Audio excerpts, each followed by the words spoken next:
Sebenarnya ada bahas di salah satu video gue, lu bisa nonton lebih lanjut. Banyak orang di luar sana ya bilang kalau setiap orang itu punya timeline-nya masing-masing, atau bisa bilangnya setiap orang tuh punya waktu suksesnya tuh masing-masing. Ya, jadi jangan buru-buru. Menurut gue itu satu statement yang fatal banget kalau ditelan mentah-mentah. Maksudnya kayak gimana? Jadi ketika orang ngedengerin itu, mereka justru malah ngelonggarin apa yang mereka punya. Jadi ketika mereka gagal atau ketika mereka nggak berhasil melakukan sesuatu, alasan itu, oh nggak apa-apa. Ya, setiap orang tuh punya timeline-nya masing-masing. Menurut gue enggak. Jadi menurut gue ya, mindset kompetitif itu what gets me into here. Jadi ketika orang-orang bilang, oh kita nggak usah berkompetisi, anggap kita sama diri kita sendiri dan sebagainya, iya itu ada benernya. Cuma jangan disalahartikan, artinya lu bisa melambat. Lu harus berkompetisi sama diri lu sendiri sama orang lain ya. Ini gue udah sering bahas ya, gue udah pernah bahas di beberapa podcast gue ya, dan beberapa, misal gue ada offline event ya, gue percaya ya, lu butuh 3 tipe temen ya. Jadi buat sukses lebih cepat, menurut gue ini, frameworknya tuh kurang lebih kayak gini, blueprintnya ya.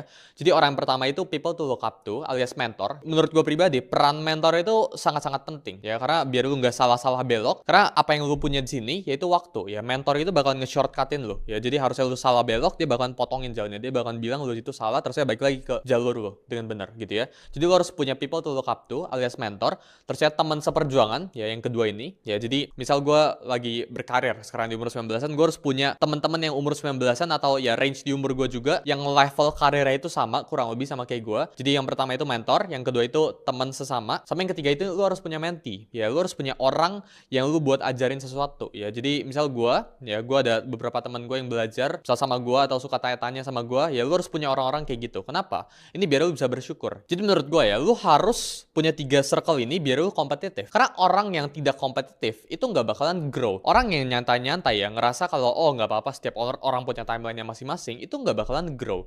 Mereka tuh nggak bakalan punya career acceleration yang cepet banget. Gue percaya ya, silence is gold ya. Jadi mungkin teman-teman di luar sana pernah lihat quote ya, bahwa oh let success make the noise, dan gue itu setuju banget sama itu ya. Jadi ketika lu baru dapat sedikit duit ya, atau lu baru sukses sedikit di karir lu, baru grow, itu I would avoid the first thing I wouldn't do ya. Itu gue bakalan teriak-teriak keluar orang, gue bilang gue baru ngerjain A. Menurut gue itu suatu hal yang mispersepsi, dan itu sangat buang-buang waktu lo. Ketika lu berhasil grow atau ketika lu dapat sedikit uang, hal yang jangan lu lakukan itu lu share ke orang.